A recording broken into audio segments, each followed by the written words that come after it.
Sent from Disneyland, history in our hand. So much to say about yesterday and the decades we have spanned.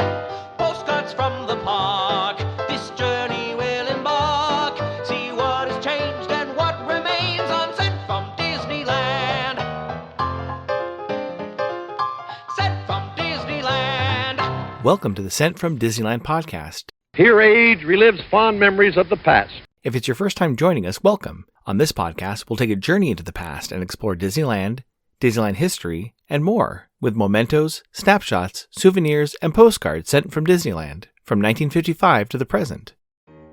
Let's start by thanking my patrons from patreon.com. You can join in at any level to support the show and receive snail mail from my trips to Disneyland and from my desk, plus some sneak peeks and bonus content. Special thanks to Random Olive, the first patron to this podcast, and to the rest of the e-ticket patrons, to Nia, Eric Daniels, Monica Seitz Vega, Scott Cagle, Russ Romano, Michael and Christina Cross, and Sheila Harry. C-ticket patrons Serious Inquiries Only, Debbie Weinstein, Jennifer Schneep, Angela Reynolds, Grace Coate, Patty Wolin, and Ben and Noel Bruning. B-ticket patron Joshua Bell, and to the A-ticket patrons Elise Sharp, Zealot Infinity, Alexis Robles, Angel DeBlock, and the Beyond the Railroad podcast. I am your host, your post-host Clocky, and today we have 2 postcards sent from Disneyland.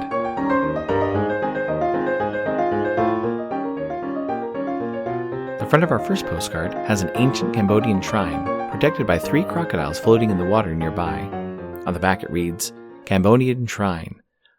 Only the monkey guide guarded by crocodiles remain among the ruins of a centuries-old Cambodian shrine along the banks of the Mekong River in Disneyland's Jungle Cruise.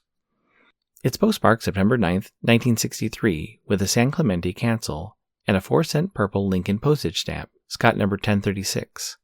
I assume they visited the park on Sunday, September 8th, 1963, when park hours were from 10 a.m. to 9 p.m. The weather was a high of 95 and a low of 59.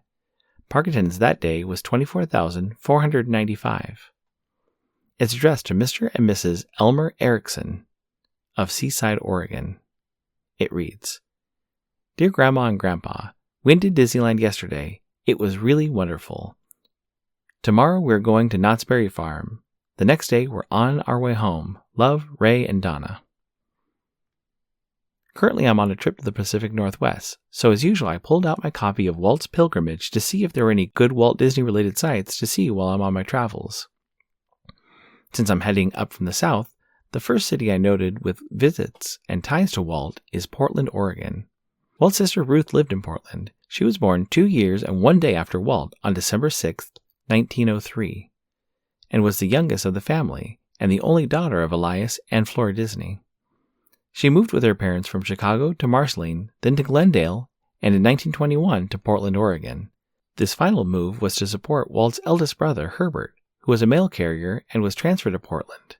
From 1921 to 1937, Flora and Ruth lived in Portland.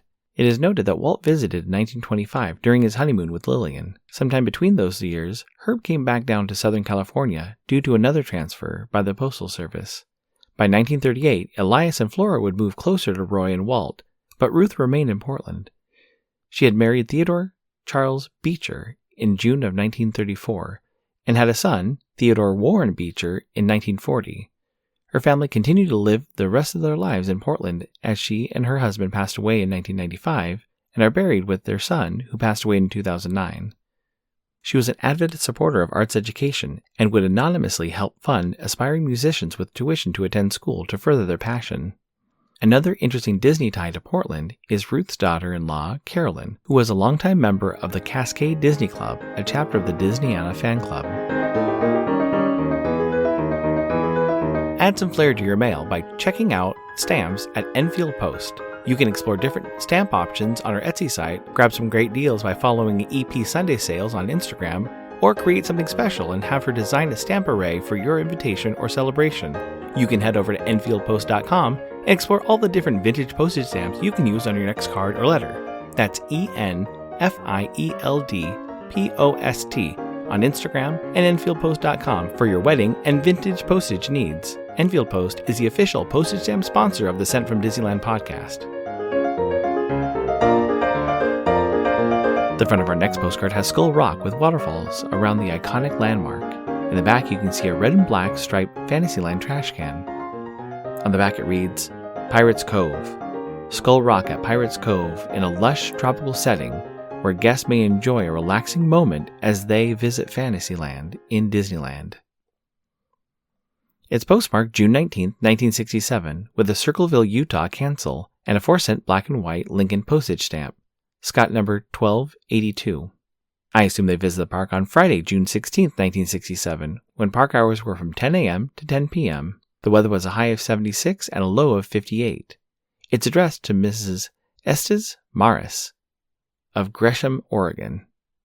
It reads, Dear Grandma, right now we are headed for Salt Lake City to visit my uncle, Ivan. Well, having fun, Cindy. Walt also visited Seattle and Ashford in Washington State. Ashford is the home of Mount Rainier. Walt and Lillian visited in 1925 during their honeymoon. Not much is mentioned about their honeymoon. I found conflicting stories from 2 different biographies. Both mentioned that Walt had a toothache and helped a porter shine shoes all night until he could go to a dentist the next day to have it pulled. From here, the stories split. One suggests that he took a ship from Seattle down to Long Beach. The other mentions them driving down to Portland on the way back to L.A. In Jeff Curdy's book, Travels with Walt Disney, there are some great photos of Walt and Lillian at Mount Rainier, and just before their honeymoon with Lillian's family in Idaho.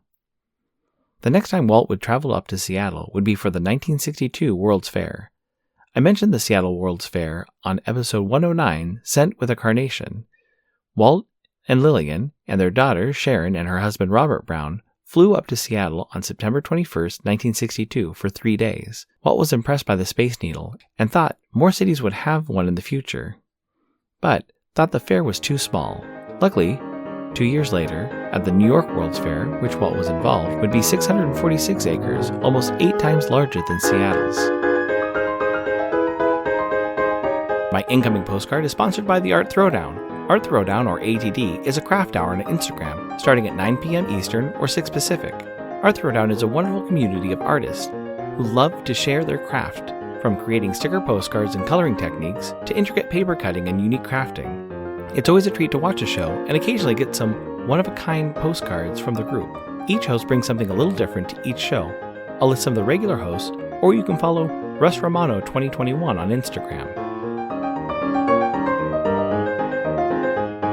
The front of my incoming postcard has an illustration of the top of the Space Needle with a pink, purple, red, and orange sky. Above it, it reads, Washington, Evergreen State. And below it reads, Greetings from Olympia, Seattle, Spokane, Tacoma, Vancouver, Bellevue, Everett. It's postmarked November 25th, 2024, with a Seattle, Washington cancel and a Peanuts, Linus, Forever postage stamp, Scott number 5726F. It reads, November 24th, 2024, 49 degrees Fahrenheit, rainy, 10 p.m. Hello, Clocky. I'm sorry I didn't have any Disney-themed cards to send you.